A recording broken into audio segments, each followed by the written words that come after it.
Okay, so finally, I'm really excited to introduce our speaker today. Priya Sindkar is a senior Android developer with more than 8 years experience in mobile app development.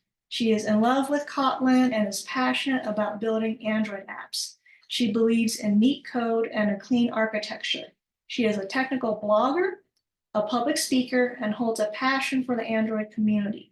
She is also a Women Tech Makers Ambassador who strongly believes in inclusion and diversity. We're so excited to have you today, Priya. Thank you for speaking. Thank you. I'm going to stop sharing here.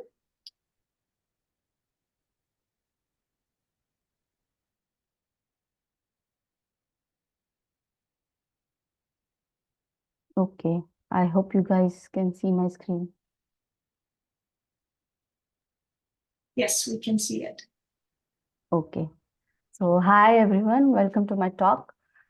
Thank you so much for arranging this because this topic is kind of very close to my heart because it was a very hectic journey for me to transition from the developer to actually leading the team that I'm handling right now. So I got a lot of learnings in the journey, and I wish to share this journey with a lot of people so that what I have been through or what I have learned is, won't be much of a burden to other people. So thank you so much for arranging this talk. There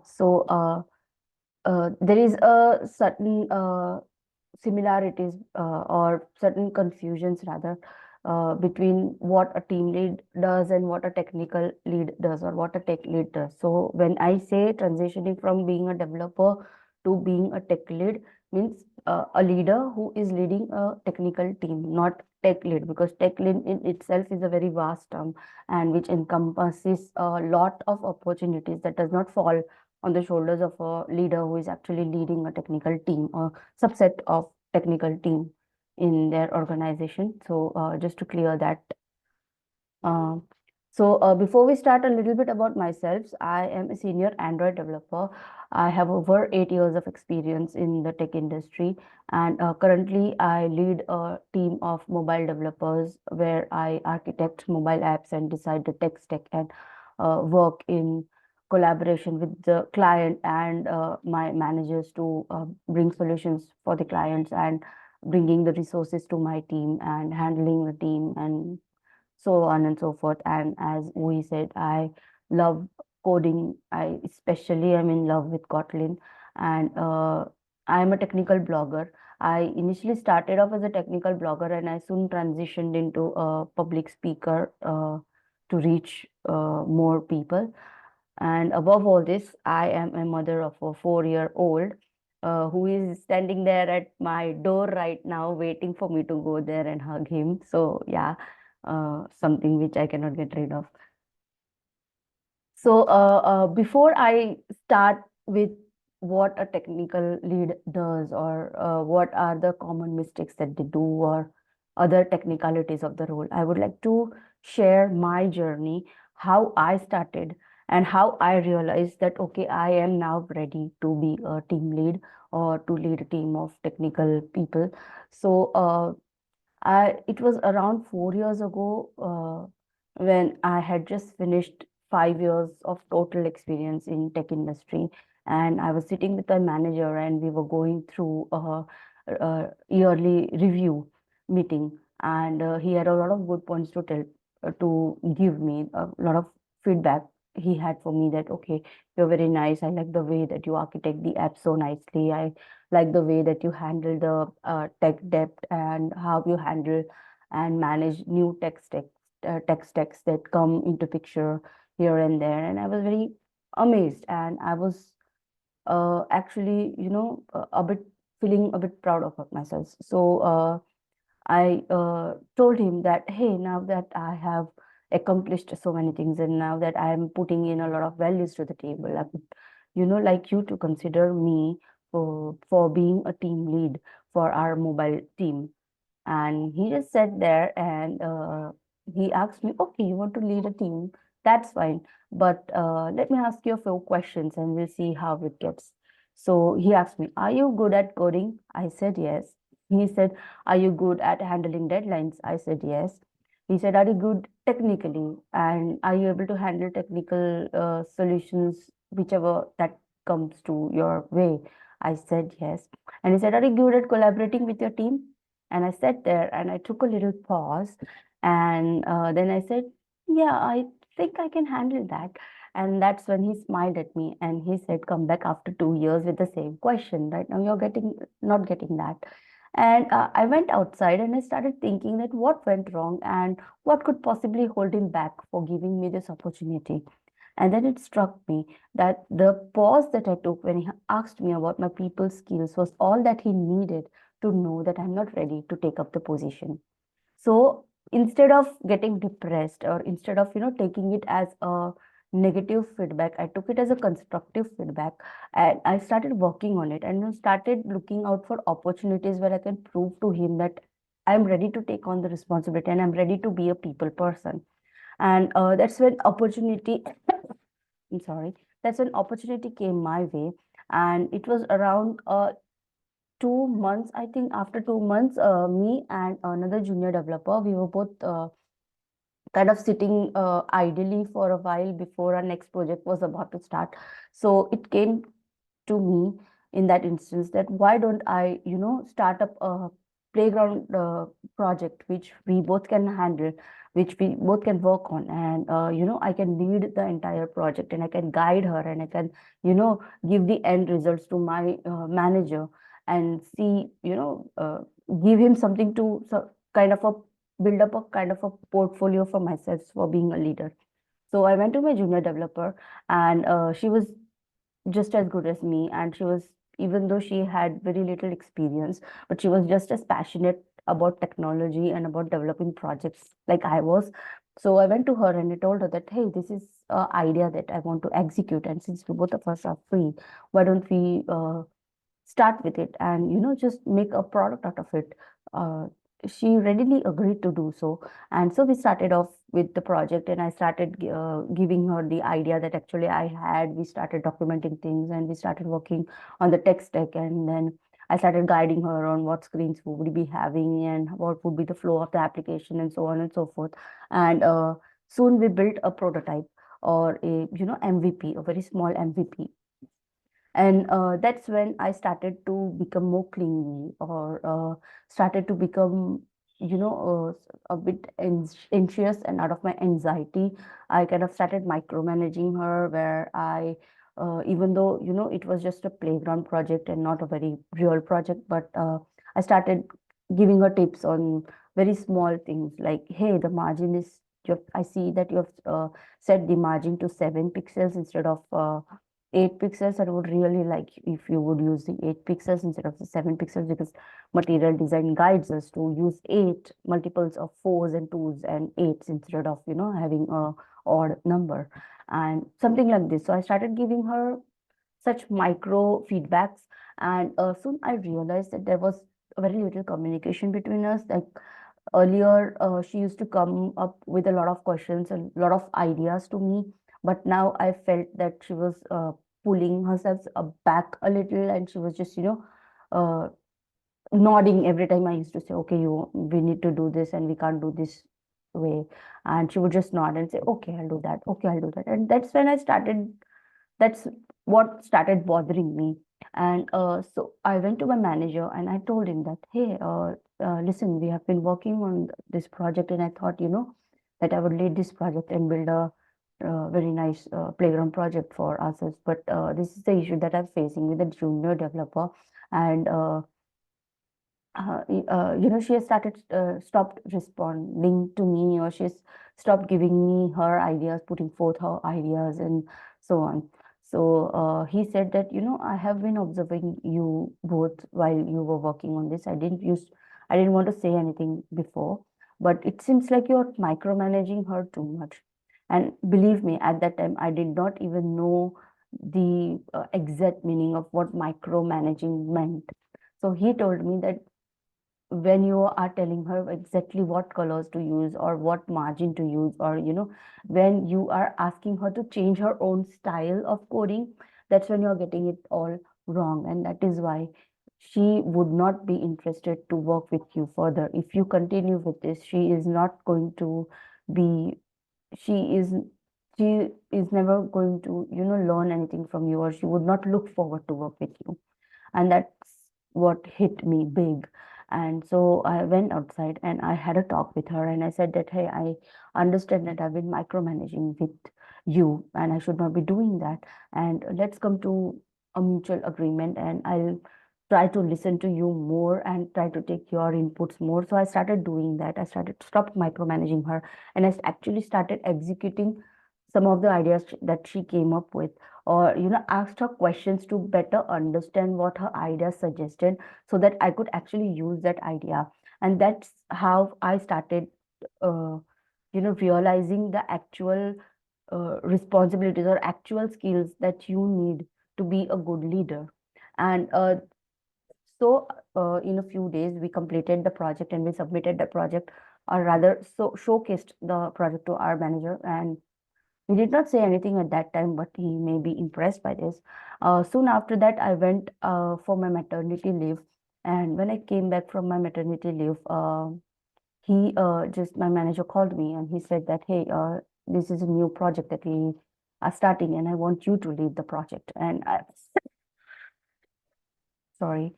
Uh, so he wanted me to lead that project, and I was awestruck. And I said, do you really think I'm ready for it right now? Then he said that, remember the project that you did with her, uh, the junior developer?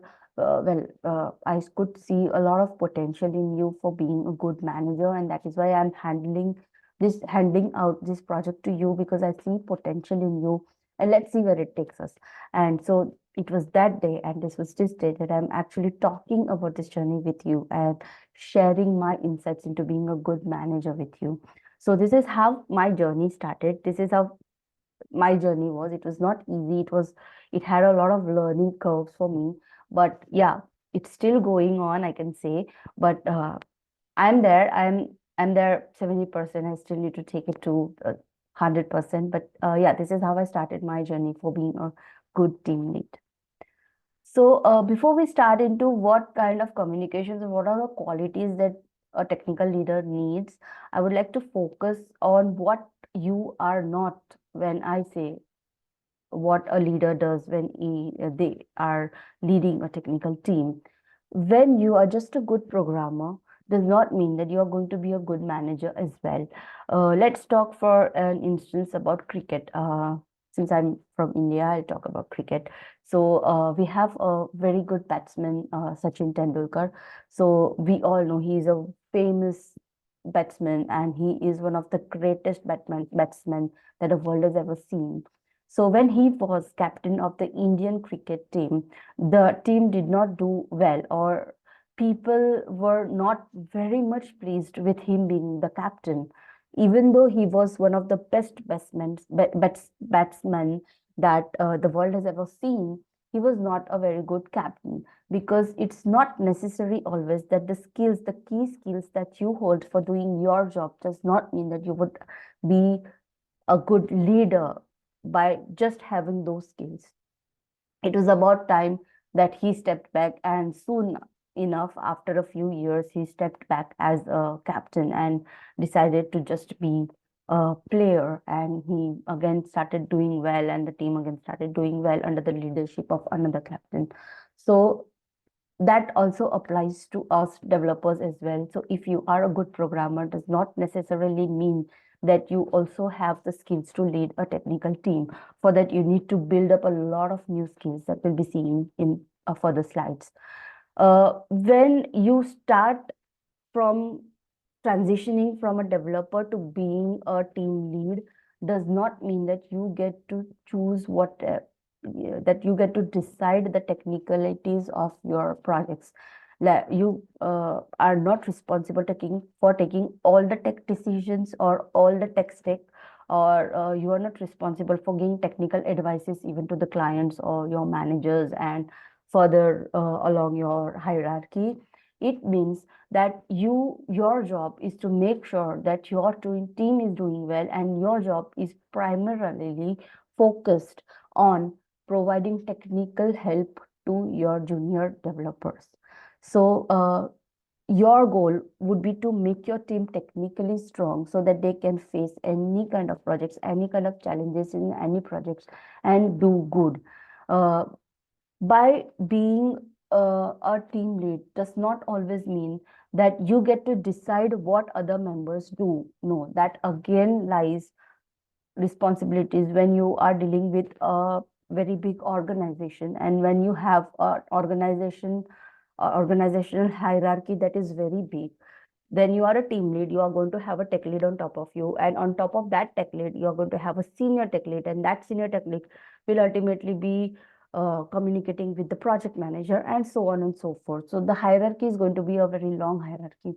So you would not solely be responsible for deciding what your members would do. Like, for example, if there is a Flutter developer in your team who is as good with iOS native as they are with Flutter technology, but when there is a certain project which requires that particular developer to focus only on Flutter, then you possibly can't decide that no, there are other Flutter developers with us, so let's go with let's put this person into the iOS development. No, that actually comes from the hierarchy.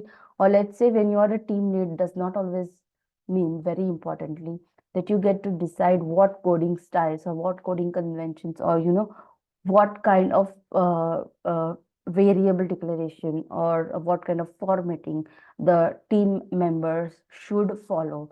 You don't dictate that, right? As a team lead, you don't dictate that. You don't dictate the finer details of coding to them. You just guide your team that if they are using a wrong coding convention, then you point it out that, okay, hey, see, we name the variables like this, we name the methods like this, we put the packages in so and so orders. It does not mean that, you say that, no, instead of button save, I want you to always have the variable name as save button. No, you can't do that. So you cannot tell team members to do what or how they should do it, but you should just guide them to do the correct way, and still let them explore their own coding qualities, their own coding skills, and let them define their own style. So very common mistakes that leaders do is, as we saw in my own example, micromanaging. Whenever a developer is budding into a team lead, they are so much focused on the code, and they are so much focused on coding the solutions, that they often try to micromanage people. When there is a certain amount of delay, the leaders quickly jump on to help the others, and start dictating the terms of, uh, don't do that, it like this, it will be much faster. Hey, don't do that. No, no, this is not good. No, interfering in a team's work is never going to help you, because ultimately they are going to be frustrated with you, and they are going to that is going to impact that productivity, and again, that is overall going to impact the project that you are working on. Micromanaging would never help. You need to make sure that you need to review their work. Of course, it's very important for you to review their work, but you cannot change the way that they the way they code. Let's say, for example, some of the new developers would like to use chat gpt to get the answers, while the senior developers who were introduced to chat gpt in a very later stage of their career would still prefer Reddit, or Stack Overflow, or the technical blogs, or technical talks like this, to enhance their knowledge. So you cannot possibly tell the new developers to start using ChatGPT immediately, or you cannot tell the junior developers to read the ever so confusing Reddit threads. You cannot do that. It's their own personal choice, and if they see it fit, if they are learning something from any technology that they are using, or any resources that they are using, then you should be fine with it. You cannot micromanage that. Uh, Another common mistakes that leaders do, and I am one of those mistakes, believe me, and I still do that when I have a lot of lot on my plate is neglecting the team needs. So whenever your team needs you as a leader, you should be available to them all the time, at least during the work hours or the office hours that you're putting in. Let's say you are handling two projects and you're very busy with one project, and a junior developer from the other projects comes to you and asks you a question, and instead of replying to them on the step there and there, you decide to just give them an answer after certain amount of your work is done on the project that you're working on. But soon you would realize that, oh my god, it's been 2 hours and I completely forgot to reply that person. And so this amounts to 2 hours of wasted time, wastage precious time. That person still needs you, that person is still looking out for an answer from you or looking out for an approval from you, and you were not there to them, to support them. And that's when the team gets frustrated. That's when you lack as a good team leader. So it's very important for you to prioritize things according to the criticality of the tasks that both of the projects or the multiple projects that you are working on need you to do. What I do is, before I start my day, I go through all the project channels that we have on Slack, and I make sure that each and every project or each and every team member has some or the other things to do, or some of the tasks that they need to do are assigned to them, aligned to them, and all the resources that they need are handed over to them before I start working on my own code or on my own projects. So that way, I get surety that okay, all my team members are going to be busy for a while, and I am they won't require me when I am doing very critical tasks which I cannot get off.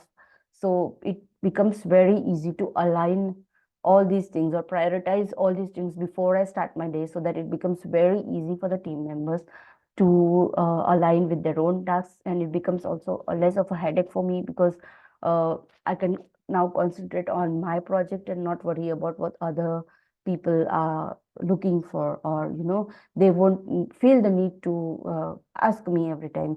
So this is something kind of a practice that I do to make sure that I don't neglect my team needs. Of course, there are going to be urgent requests from your team members which would require your attention from the critical tasks that you are doing, but that is in rare scenarios.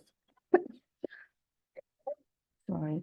Another common mistakes that leaders do is that they try to answer everything. They try to spoon feed their junior developers with everything. Let's say you have a difficult task and you feel that you can do that task in 2 hours, but you know that the other person can't do it before 4 hours.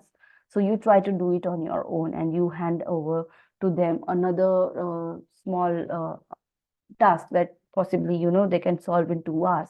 But by doing that, you are taking away the learning curve from them, and you are taking something on your plate which is already full. So on top of frustrating your team leads for your team members with menial tasks, you are also giving a headache to yourselves also, because you're taking in too much. You're trying to do everything, and that is not right for the team. That is not right for either your balance or their balance. So try to not answer it all, and try others to explore their own techniques, even if it takes some extra hours. It's better to delegate those tasks to your team members, so that they also have the learning curve, and they will also have the satisfaction of achieving something on their own without any help. So whenever now, I used to do this earlier, but now whenever I'm asked about a very menial questions from my team members, I just ask them that you need to solve it on your own. I won't be helping you on this.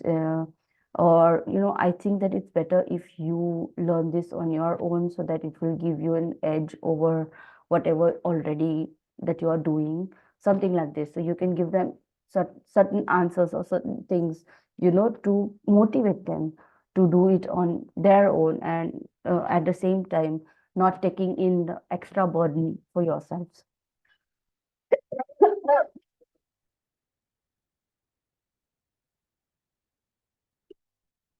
So what does a good leader does? Now we've seen the common mistakes that people do, common mistakes that the leaders do. But what are the good things that a leader should do in order to be an extraordinary leader? As a team leader, you need to make sure that you are always amplifying your team performance. By amplifying team performance, is that you are constantly looking out for your developers, for your members, and you are constantly making sure that each and every one of them are learning something new with each project. So whenever there is a project and whenever you similar kind of projects come to you, and you know that there are two approaches to that particular solution, which was you.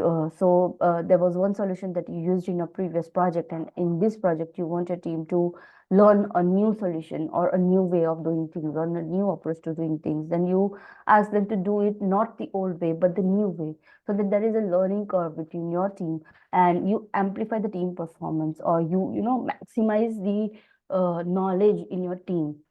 And when you practice this often, your team is going to be able to be adaptive to whatever technology that comes in their way, and that is how you enhance the performance, where as we know, change is a constant catalyst. So they are adaptive to all the changes or all types of projects that come their way. uh, by amplifying team performance, I also mean that you enable proper communication channels between your team, so that, let's say, you have a team of mobile developers and you have a team of backend developers. The backend developers are managing your database, and the mobile developers are building a mobile app for you. So you need to make sure that you build a effective communication between these two teams, where instead of interfering or instead of interpreting the requests from your mobile team for the APIs that they need from the backend team, you can just ask them to communicate between themselves, and just make an introductory meeting or something like that, and introduce them to one another, and then say that, hey, Joe, this is Jane, and she is going to help you with all your backend queries. So you both need to collaborate with each other for all the things that you need from each other, or all the things that Joe, you possibly need from Jane, and uh, so on. So building an effective communication channel between your teams is very important, because that ultimately uh, removes the bottleneck of your involvement, and you would be free. Plus your team is going to have a much smoother transition, or they are going to have answers quickly ready for themselves, because you would not be available there every time to answer their queries. But when they communicate with each other, your dependency is removed, and so it opens up the possibility of more productivity. uh, like I said, training your team and not spoon feeding them. So you simply do not give them the solutions, or you simply do not ask them to copy and paste the solution that they already used in some other project, but try a different way or try a different approach. Of course, there are times when you would require to build your own set of libraries which you can use for your different projects, but that's okay. But there has to be some problems which have different solutions or different approaches to them, and when the time requires, or when the project requires, you can train your team to do better, even better, with different approaches which would optimize the solution that they had already used. As a good team lead, you need to lead by example. So if you are not good with people, if you are always aggressive with others, if you are not good at coding, if your code is messy, if you do not test your applications properly and just send them out to your clients, uh, it is going to set a very bad example for your team, and your team is going to be exactly that. So you need to lead by your example. If you want your team to excel in certain things, then you yourselves have to excel in those things. So if I want my developers to follow a very neat and clean architecture in all their apps, then your code should be such that they would appreciate, or your code should be neat and clean at all the times. If you don't want your team members to, keep all the commented code right there in those files, which will cause that file length to go on with thousands of lines, then you need to remove your commented code as well. So you always lead by examples and make sure, like, it is like parenting, right? If you want your kids to be compassionate, then you yourselves need to be compassionate with other people so that your kids would learn the same thing. This is also the same thing when it comes to your team members. If you are good, if you are good at handling the people, or if you're showing empathy towards your team, then your team is ultimately going to do the same thing. Uh, while it's okay to give free rein to your team members, it's also very important to establish a good minimum quality which is standardized and which each and every one of your team members should follow. Like, even if you are not micromanaging things like what kind of margins or what kind of colors or what kind of coding styles your team is using, but at the same time you must review the code thoroughly. You must make sure that all your team members are following the app's architecture aptly, that all your team members are following the coding conventions that are necessary for a particular language. So it's very important that you strictly establish a good minimum quality. While it's okay, sorry, while it's okay to let go of a few things uh, from your team members, it's not okay to compromise your code quality, or it's not okay to give a total free range to all of your team members to do whatever they wish for. There should be a standardized solution to each and everything, and that you need to communicate with your team members in a subtle way, or before, when they are just budding into a new developers, you should be doing that, so that they are inculcated with these values from day one, instead of asking them to change their style entirely after they have already been in the industry for 2 or 3 years. That it would be hard. So if you have junior developers, budding developers, you should make sure that this minimum good quality should be inculcated in them right from the beginning. uh, Giving them free rein, of course, letting people work in their own way is also very important. When this kind of a thing could be prioritized according to your project needs and according to the kind of work that the kind of output that you need. For example, in one project, you know that there is going to be ample of time for the QA to test the app and then give feedback to you. And then again, your team will be getting ample of time to, work on the bugs. Then it's okay to let people work in their own way, maybe not provide a optimized solution then, but when it comes back from the QA, when they are load testing your app, then you can go and tell the people that, okay, I have been noticed it. I didn't say anything because I thought that maybe let's try your way, but your way is not a very optimized solution, and I would like you to, work in this way to make it a more optimized solution. Something like that, something like that. So it's actually based on situations that you're dealing with, but let people work in their own way most of the times, even if you know that this is not the correct way, or I could have done way better than this. But let us, focus on having their own style, or adapting their own style and developing their own style. Sometimes it's very important. A good leader always removes barriers between that the team is facing. Let's say there are two developers who are constantly having a cold war between them. Then as a good leader, you need to identify what that cold war is about and remove that entirely. If you cannot remove that entirely, then you can ask them or sit them down and talk to them about the cold war, and you can try to find some solution between them. Or maybe your team is starting a new project from, let's say, from tomorrow, and your team still do not have the required designs or the wireframes that they need to start developing the application. So you immediately go to the responsible person and arrange those things for your team before they are to start with the new project. So that way you are removing the barriers that the team is facing. You need to foresee this, and you need to tend to that before your team faces them. It's a very important quality that a team leader should foresee all the barriers that your team may be dealing with and would be exposed to and address it beforehand. Handling communications is a very important part of being a team lead. So being a team lead for a technical team does not mean that you are providing tech solutions. You are an excellent developer, that you are enhancing the coding skills of your team. That of course is necessary, but along with that, you are now going to be a people manager. And to become a people manager, first and foremost thing that is important is to have apt communication between your team.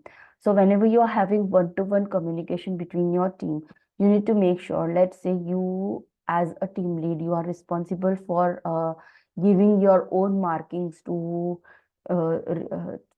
yearly review for each and every team member around you, and your count is going to get a say in their overall ratings for the year.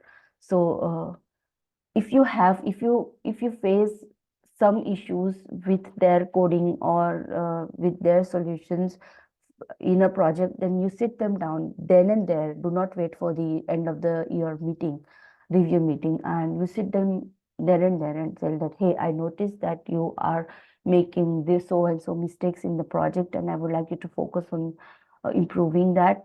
Otherwise, it will impact your overall review for the year, and I would like you to work on this. And while you are giving this honest feedback to them, it's also very important that you give them with some pointers. Like you don't just give them feedback and let them go and explore it themselves. No,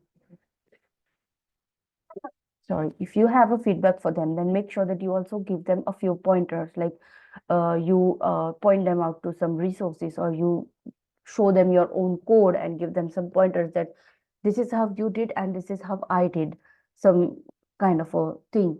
And I would like you to focus on this because my way is more standardized and it is the recommended way of doing things. And if you use let's say if you are not using the for loop and instead you are using functional programming, then the overall optimization, overall context switch that you would be facing would be a lot lesser.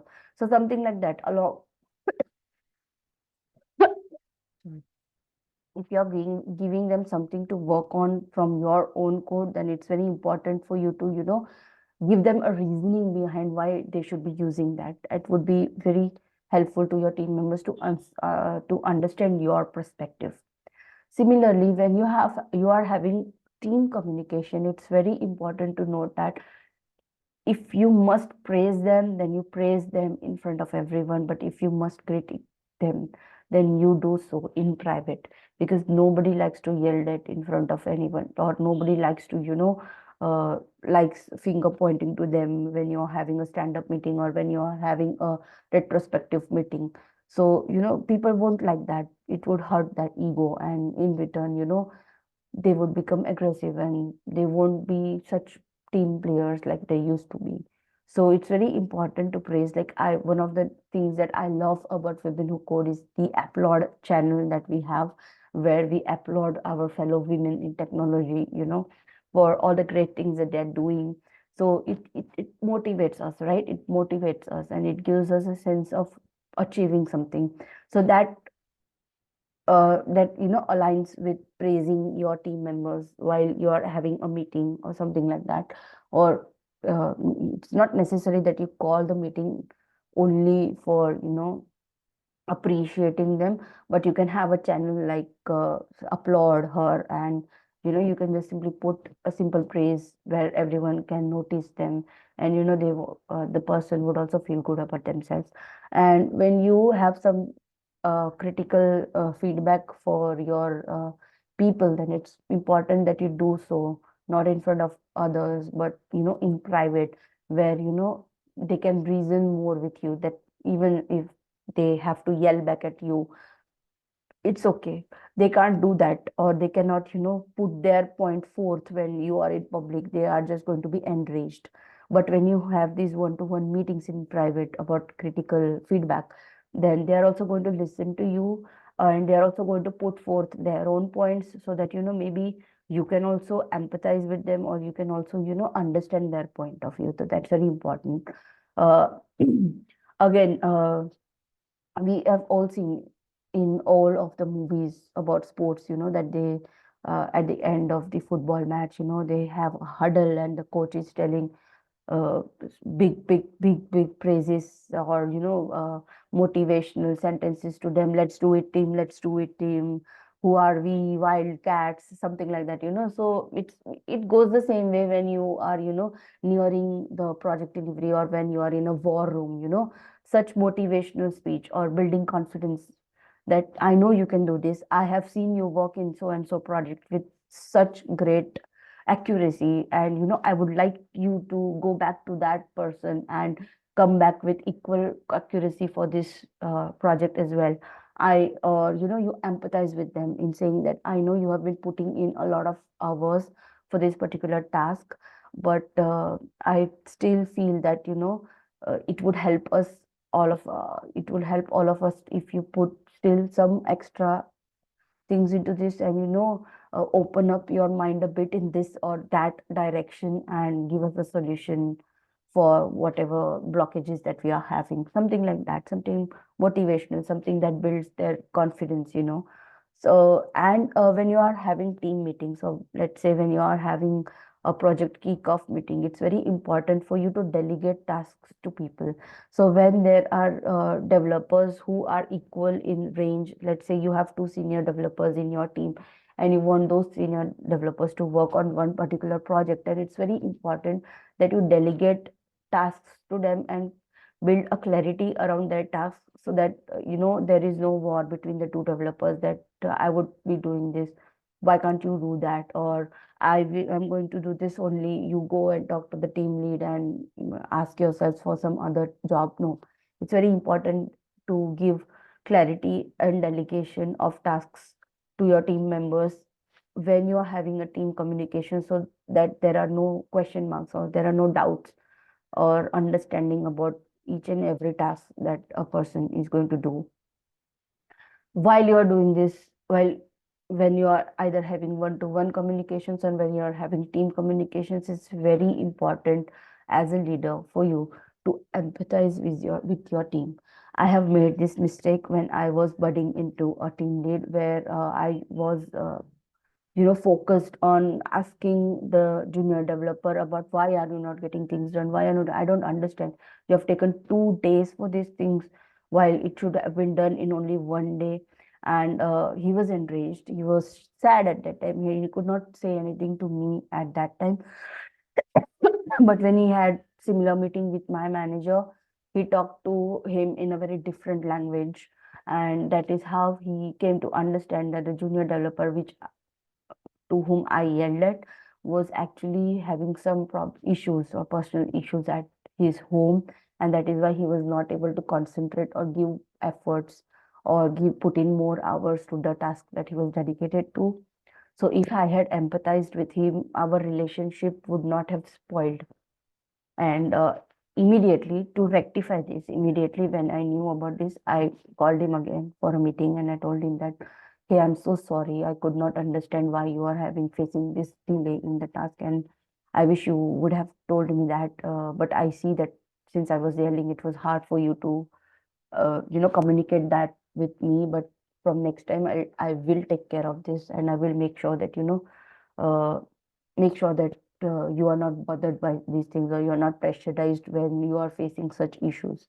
And ever since then, I have always empathized with the other person first. I had always tried to understand their side first before pressuring them or yelling at them. So it's very important to have empathy towards your team members, because if you're not going to empathize with them, they are not going to empathize with you. And when you actually need them to complete a task in a tight deadline, they won't do that, simply because you did not show them empathy, and now they are reciprocating the same thing. So some of the effective strategies that I work on while building a team overall team repo or while building my team to be technically sound is that I start by, building a team repo. Like I try to connect with each and every team member on a personal note. Like let's say, for example, there was one developer who was on leave for 15 days because she had dengue, and then her productivity started lowering, and I knew that something was bothering her.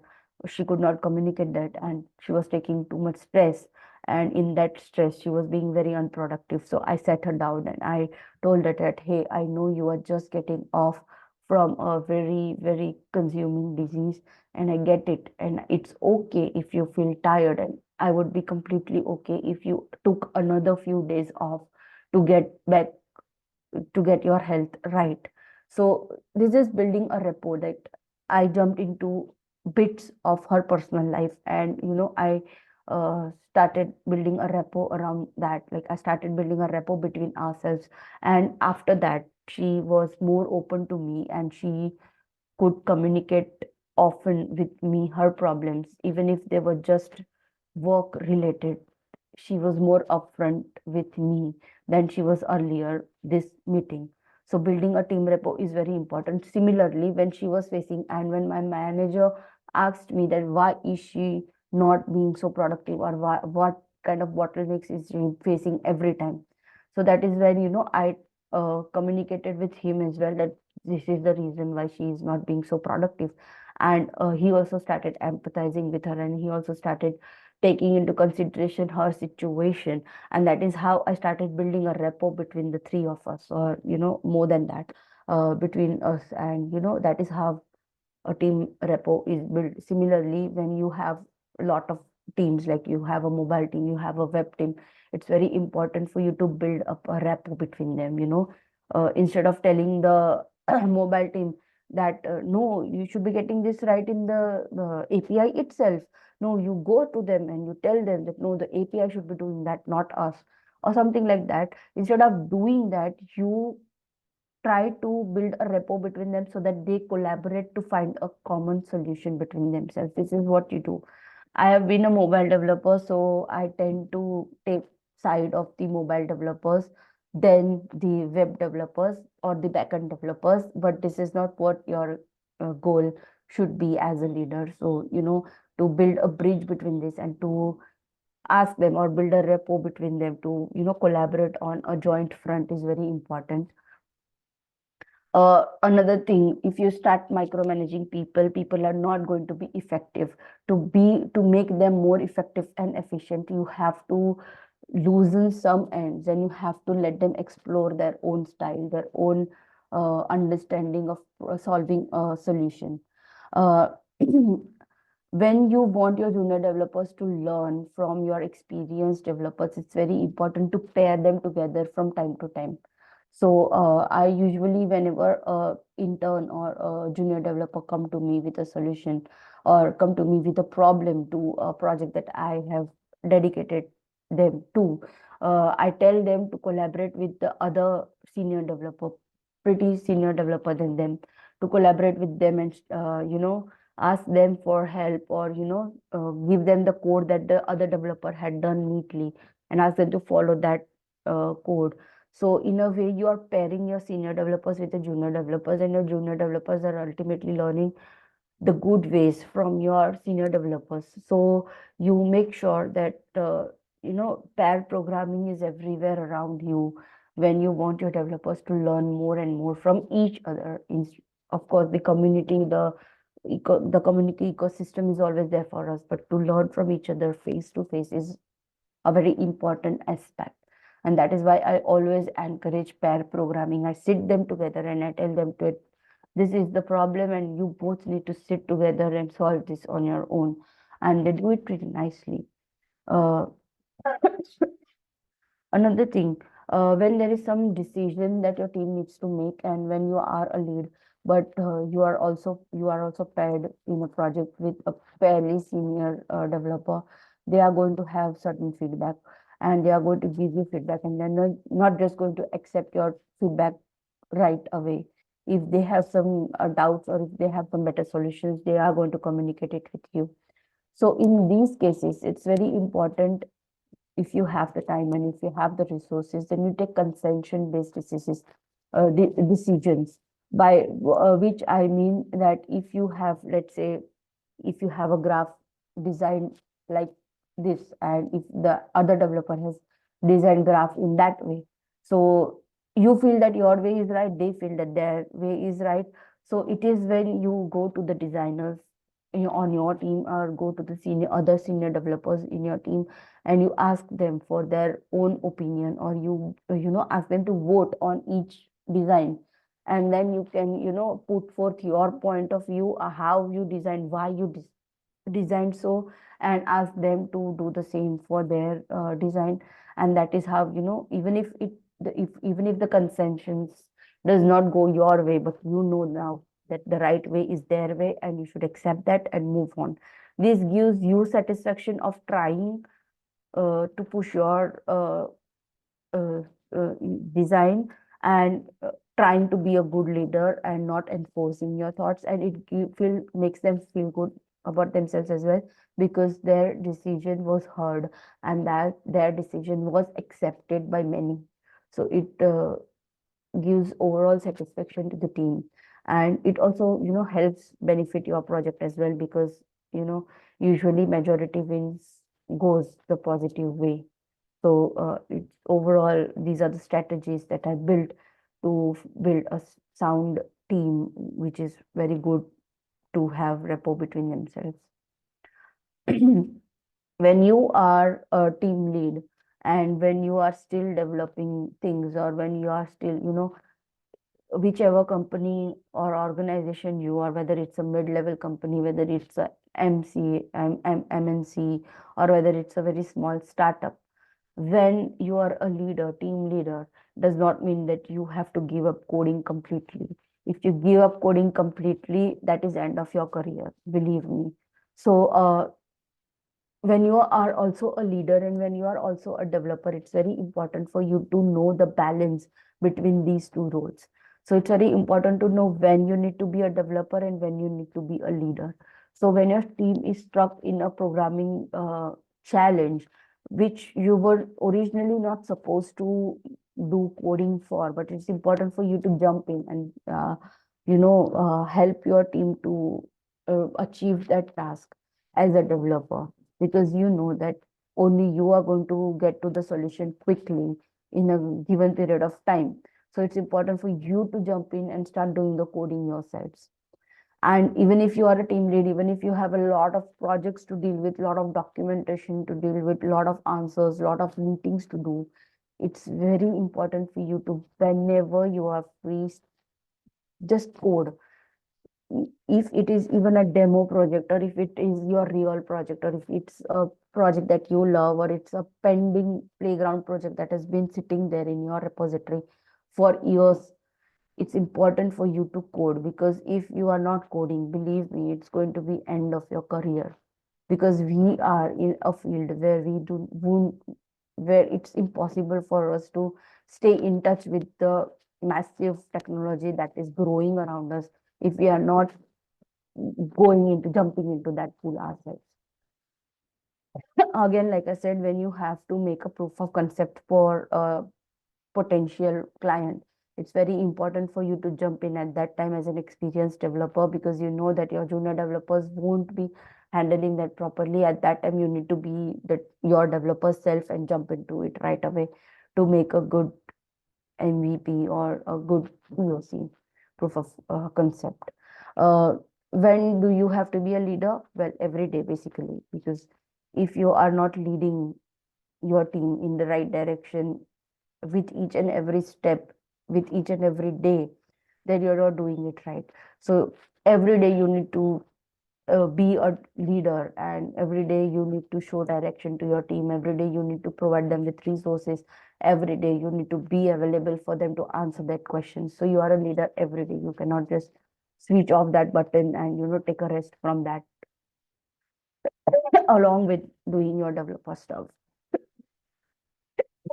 Sorry. when there is a communication gap between your teams as well, it's also very important for you as a leader to fill up that communication gap. If your web team is not responding to your mobile team, then it's important for you to jump in and enable that communication channel, or provide them the right resources so that they can keep things going. So it's very important for you to fill up this. Oh, first of all, foresee this communication gap and then filling it up with your own insights, or with your help, make it better for your team.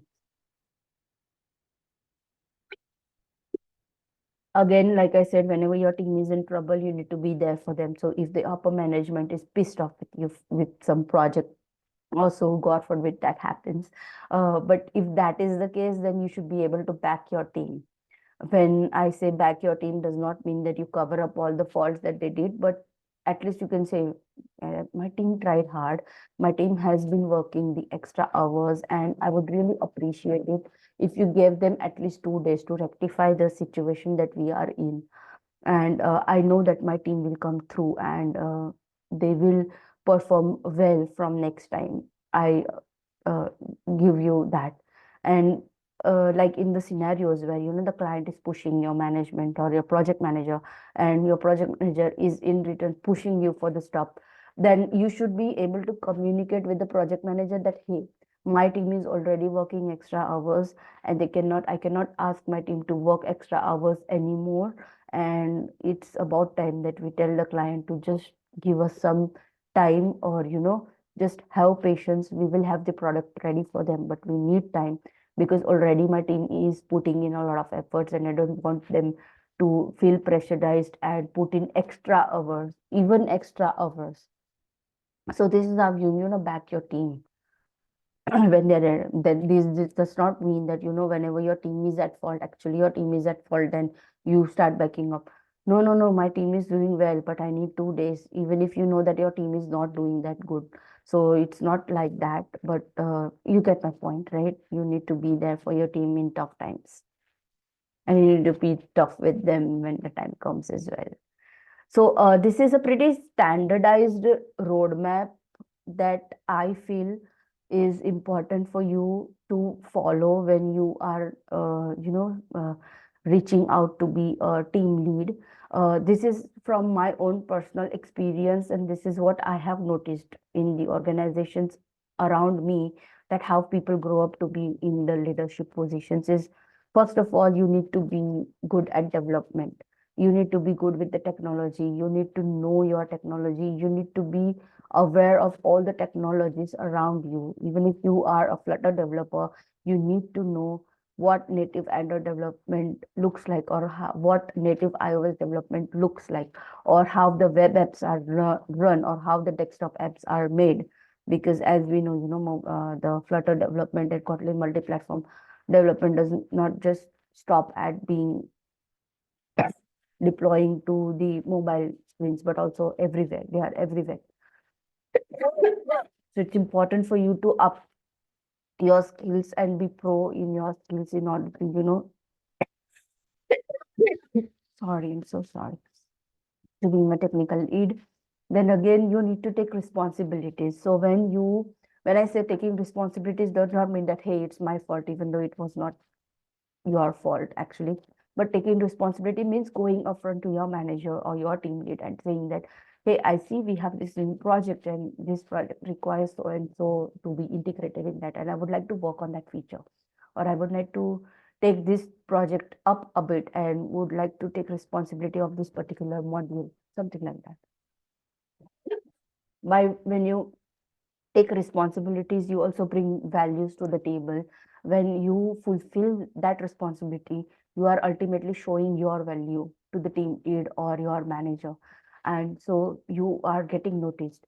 You are building up a portfolio for yourselves by doing all these things. When you are open sourcing some hobby projects, or when you are working on some MVP from scratch without being asked, or you are doing something for the team, you are preparing a documentation for a project that is completely lacking the documentation, then you are actually bringing values to the table, and you, believe me, you are going to be noticed when you do this. So do that. And expressing interest to leadership, believe me, when you are transitioning from a developer to being a leader, especially as a woman, it's going to be very challenging for you to reach that leadership position. So you need to express your interest in that, and you need to show that I am ready to take that. And when you display your responsibilities and when you display your values, ultimately you are going to get it.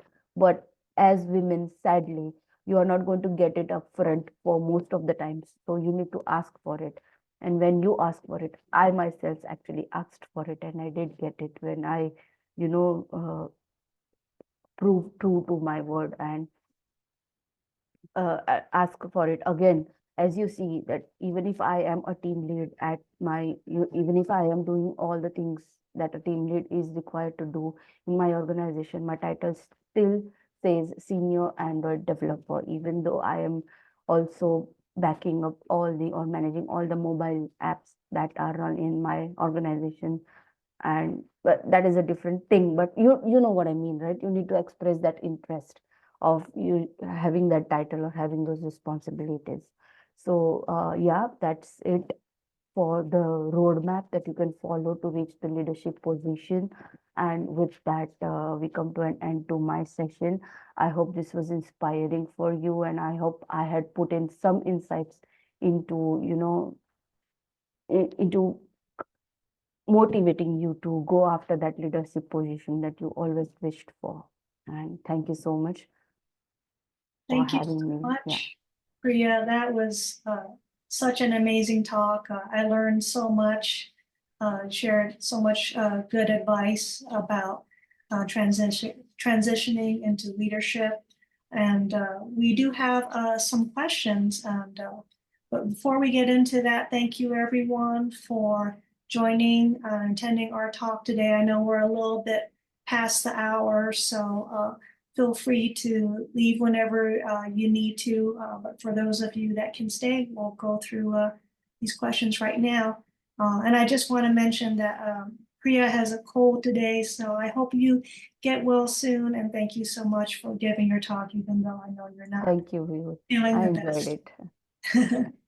So let's see, we have a question from Devanshi. What actions can one take to evolve into a strong tech team?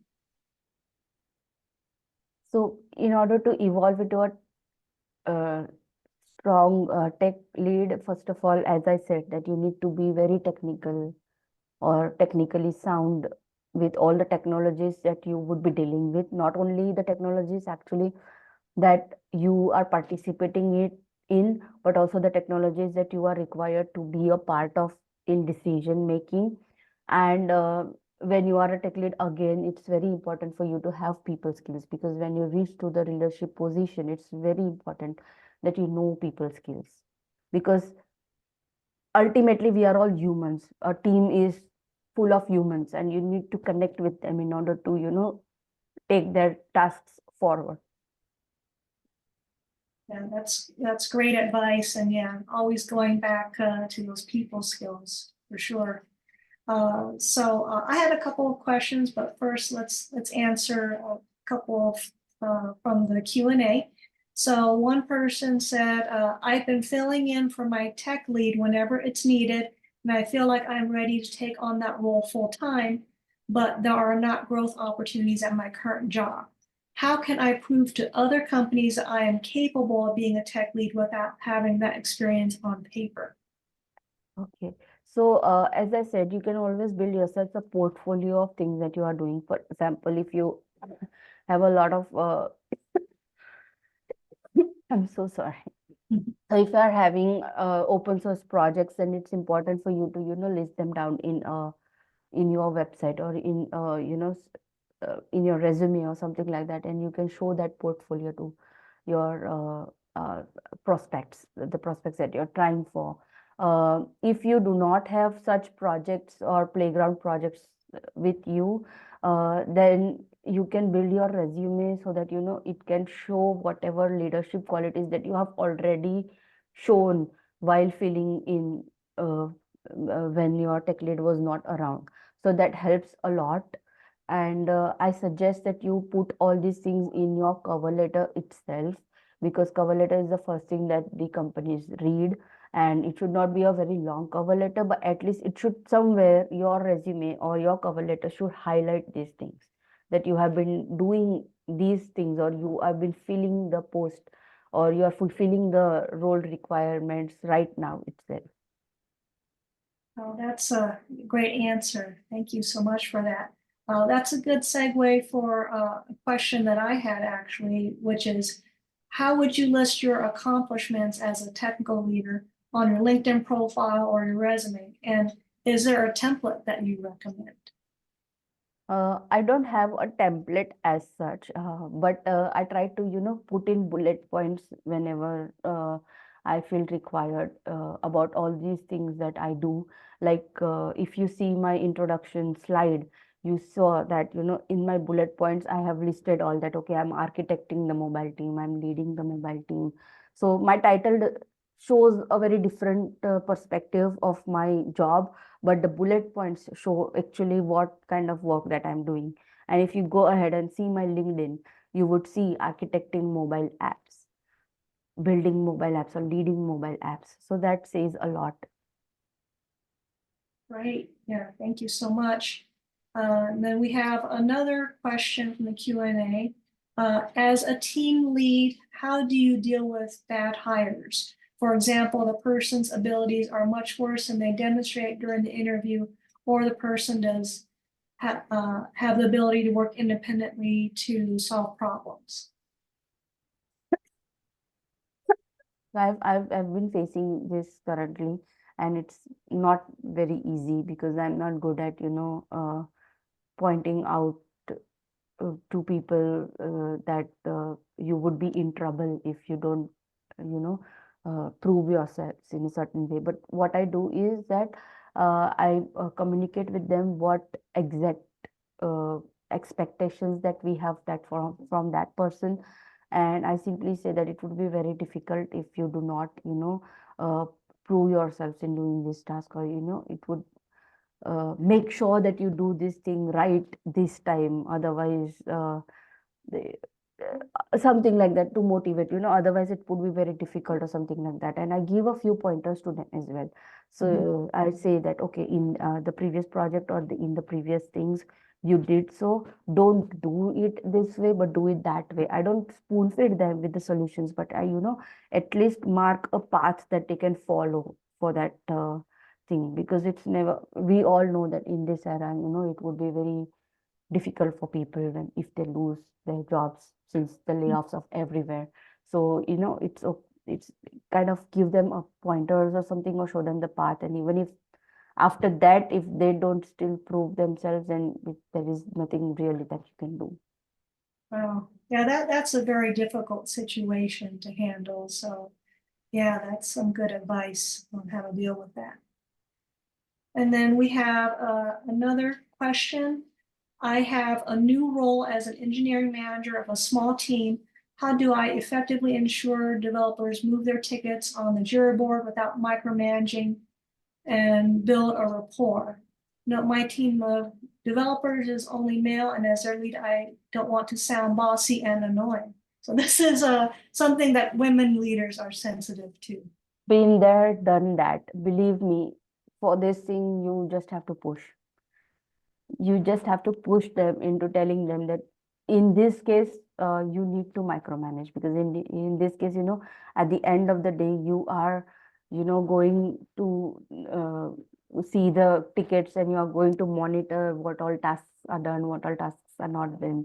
And if certain things are not right, or certain things, have the developers have completed, but the task is still still put in the to-do list, then you need to tell them, communicate to them that hey, I'm not able to justify your work because you are not updating your Jira tickets. So it would help you to update the Jira tickets, to make sure that your performance is shown to the upper management. So you can do that, but ultimately you need to micromanage these things. Yeah, and Melissa made the comment, be bossy. Guys, don't worry about seeming bossy. So that's that's a good point. Yeah, I've been given this advice a lot. All right. And just want to share that there's a lot of applause for your talk, Priya. A lot of Thank you, people guys. appreciate you sharing your knowledge. Do we have time for, I think I had another question for you earlier, which is, I think you might have answered this already, but how do you balance meeting deadlines with making time to train and mentor developers? Okay, so like I said, some of when your plate is too full, then you need to delegate tasks. So I tend to do this whenever I'm excited about something or some solution that I myself would like to develop. But I know that my meetings would get me time to do that. So I simply delegate that task to the other person and make sure that my meetings go well and the project also goes well. Wonderful. Let's see. I don't see any other questions. So yeah, I know we've gone over time a little bit, but thank you so much, Priya, again for your talk. It was amazing. I learned a lot. I think those in attendance learned a lot as well. And thanks for everyone who asked some good questions. And yeah, just really appreciate you sharing your knowledge and advice with all of us. Thank you. Despite the cold, I actually enjoyed this sharing So all the insights. I could hardly tell. I mean, you sounded really good today, and Yeah, I hope you feel better soon. thank you. All right, thanks everyone. Thank you, everyone. All right, bye.